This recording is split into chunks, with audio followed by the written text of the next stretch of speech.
Bi an be alamisa donna novembre kalo tile 19 an balima aw bisimila malak cuka don kibaru kɛnɛ kan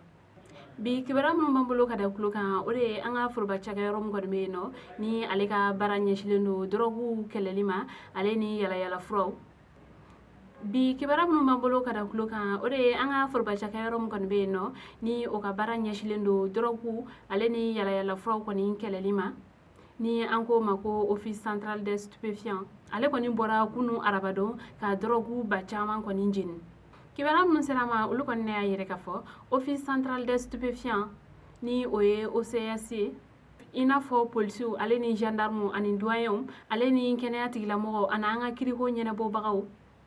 olu kɔni caman jɛra ni ka taa diyo kunu ka taga dɔrɔgu dɔw kɔni jeni k'aw ladɔnniya k'a fɔ ko dɔrɔgu minnu kɔni jeninen filɛ nin ye ko dɔrɔgu dɔ kɔni bɛ yen nɔ ni ale tɔgɔ ye ko cannabis ko o tɔni 6 kɔni jenina nin ko senfɛ ko wa yalayala furaw yɛrɛ kɔni fɛnɛ la ko o tɔni 5 jenina dɔrɔgu dɔ yɛrɛ kɔni fɛnɛ bɛ yen nɔ ni o tɔgɔ ye cocaïne ye o kilo 2 jenina ale ni tramadol ko o furakisɛ ba 5 jenina ani dɔrɔgu suguya caman wɛrɛ ale ni sigaratiw ani alikɔliw nin cakɛyɔrɔba in ale ɲɛmaa yɛrɛ kɔni ka fɔ la ko cannabis yɛrɛ kɔni kelen ko n'i ye o wari ta ka lajɛ ko o bɛ taa sefa wari miliyɔn 400 ale ni 30 ɲɔgɔnna la ko wa fɛnɛ ko n'i ye yalayala fura ninnu kɔni fɛnɛ wari ta ka lajɛ ko o bɛ caya ni sefa wari miliyari 1 wa hali bi nin cakɛyɔrɔ in ɲɛmaa kɔni ka fɔ la ko olu kɔni fanga sera ka nin ne kɔni sɔrɔ ka o jeni ko wa ko ka aw ladɔnniya k'a fɔ ko mun kɔni bɛ mali kɔnɔ hali bi ni olu dogolen don ko o ka ca ni nin bɛɛ ye ko o sababuya la ko a ɲininen do duguden bɛɛ lajɛlen kɔni fɛ u ka u fanga fara olu ta kan walasa cogoya min na u bɛ se ka dankari dɔrɔgu yuruguyuruguw la cogoya min na mali jamana kɔnɔ kibara wɛrɛ b'an bolo ka da kulo kan o de ye mali kɔnɔ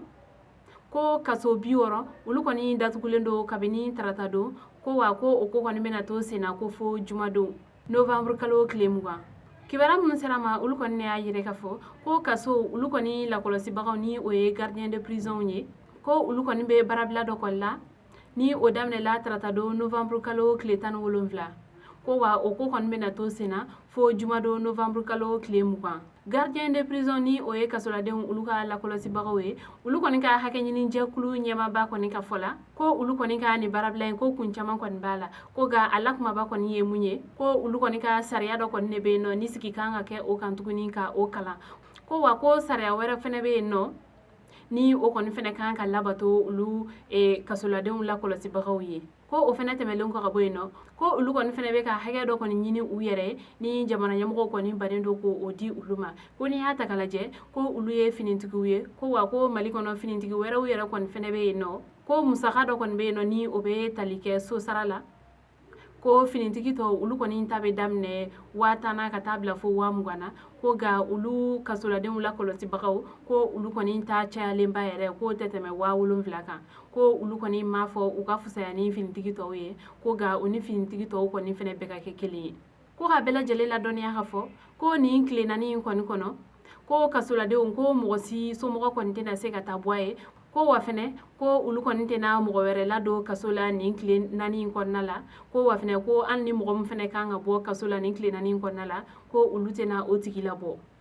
ko olu kɔni ka baaraw kɔni bɛɛ jɔlen do fo ka taa fɔ ko nin tile 4 in tɛmɛla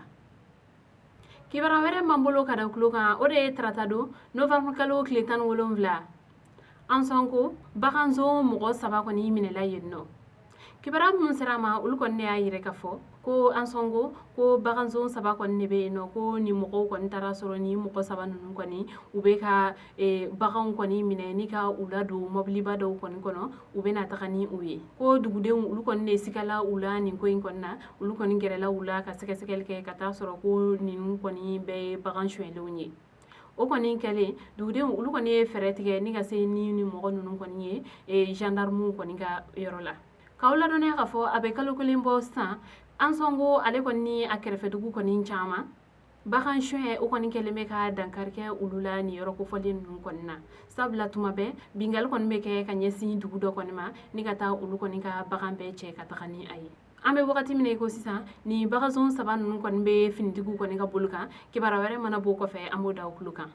kunnafoni kuncɛ la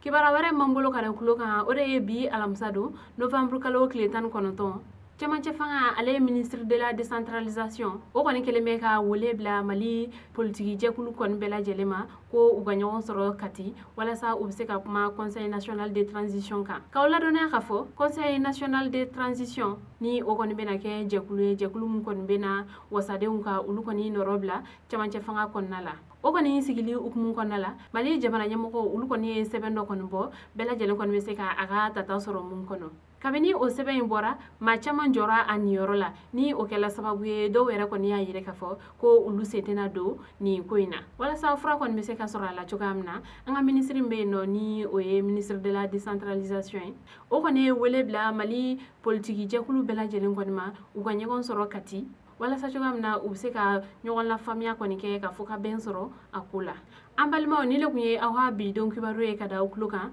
ani ce aw ka kulomajɔ la aw k'an bɛn a ɲɔgɔnna wɛrɛ